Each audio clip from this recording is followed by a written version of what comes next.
ప్రపంచం మొత్తం ఎన్నో వింతలు విడ్డూరాలతో నిండుంది. అలాంటి అద్భుతాల్లో ఒకదాన్ని ఈరోజు మనం చూడబోతున్నాం. ఎక్కడి నుండి వస్తుందో తెలియదు కానీ 5 దారాలతో నిత్యం నీరుని అందించే ఒక ఊట అక్కడ ప్రత్యేకత. అది ఉన్న స్థలం పుణ్యస్థలం, అది ఉన్న ఊరు ప్రసిద్ధ చెందిన క్షేత్రం. అక్కడికే బయలుదేరాం. ప్రస్తుత సమయం ఉదయం 7 అవుతుంది. అలా సూర్యోదయం చూస్తూ మొదటి సూర్యకిరణాలను చీల్చుకుంటూ ముందుకు పోదాం అనుకున్నాను. కానీ ఈ రోజు సూర్యారావు దట్టమైన మబ్బుల దుప్పటి కప్పుకొని పడుకున్నాడు.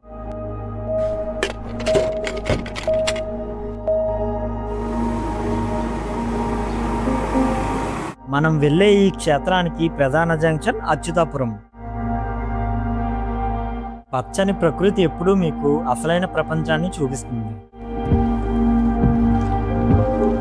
అచ్యుతాపురం జంక్షన్ నుండి దాదాపు 7 కిలోమీటర్ల ప్రయాణం తర్వాత మన గమ్యస్థానానికి చేరుకున్నాం.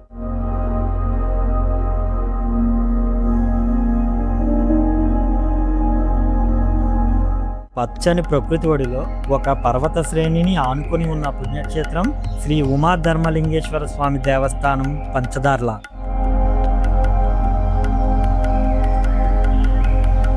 ఇక్కడికి రాగానే మొదటగా ఈ పురాతన మండపం నన్ను ఆకర్షించి దీని గురించి మీకు చెబుదామనే లోపే పార్కింగ్ అబ్బాయి వచ్చి టిఫిన్ షాప్లో మెనూ చదివినట్టు బస్సుకి 50, కారుకు 30, ఆటోకి 20, బైక్కి 10 అని అన్నాడు.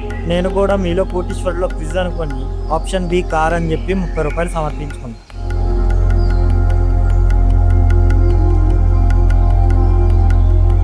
ఈ క్షేత్రానికి పంచదారులు అనే పేరు రావడానికి కారణం 5 నీటి దారులు నిత్యం ఇక్కడ పారుతూ ఉండడం.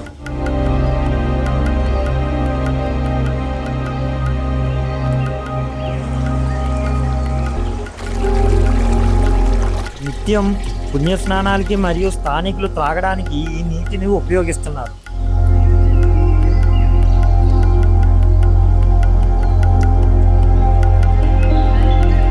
స్థల పురాణం ప్రకారం పాండవులు అరణ్యవాసం చేసిన సమయంలో వారితో పాటు వచ్చిన ధర్మరాజు ఇక్కడ శివయ్యను ప్రతిష్ఠించాడు కాబట్టి ఈ స్వామివారికి ధర్మలింగేశ్వర స్వామి అని పేరు వచ్చిందని, మరికొందరు శాపగ్రస్తుడైన యమధర్మరాజు కాలక్రమేణా మరుగున పడిన శివలింగాన్ని పునఃప్రతిష్ఠ చేసినందుకు ఆయన పేరు మీద ధర్మలింగేశ్వర స్వామి అని పేరు వచ్చిందని చెప్పుకొచ్చారు. ప్రధాన ఆలయానికి వెళ్లే మధ్యదారిలో ముందుగా మనకి 2 మోమలతో ఉన్న ఒక అరుదైన విఘ్నేశ్వరుడు దర్శనమిస్తారు. అందుకే ఇక్కడ ఆయన్ని ద్విముఖ విఘ్నేశ్వరుడు అని పిలుస్తారు.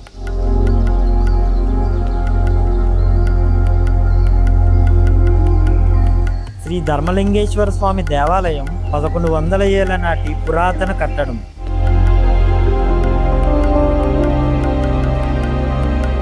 ఆలయ ప్రహారీ గోడను దాటుకొని ముందుకు వెళ్తుంటే గజస్తంభం మరియు పక్కనే ఉన్న సుబ్రహ్మణ్య స్వామి ప్రతిమలు ముందుగా మనకు దర్శనమిస్తాయి.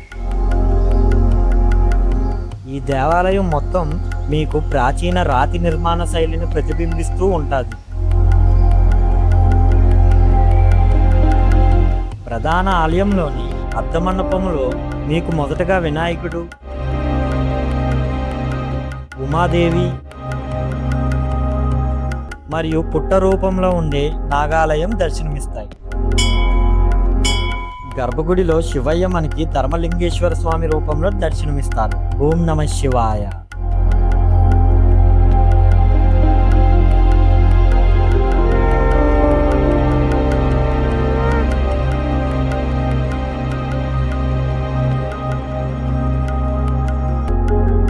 ఈ దేవాలయం మహాశివరాత్రికి మరియు కార్తీక మాసంలో భక్తులతో నిండి ఉన్న మిగతా సమయంలో ప్రశాంతతను అనుముకొని ఉంటుంది.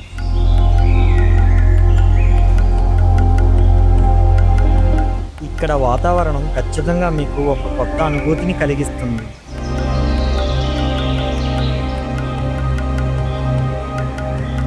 ఈ ఆలయానికి రావాలనుకునే వారి కోసం అవసరమైన సమాచారాన్ని ఇప్పుడు స్క్రీన్పై చూపిస్తున్నాను. ఒకసారి చూసి మీ ప్రయాణాన్ని ప్లాన్ చేసుకోండి. ఇలాంటి ప్రాచీన చరిత్ర కలిగిన ఆలయాన్ని నాతో సందర్శించినందుకు ధన్యవాదాలు చెప్తూ నా తదుపరి పేజీలో మరో కొత్త గమ్యస్థానంతో మళ్ళీ కలుద్దాం.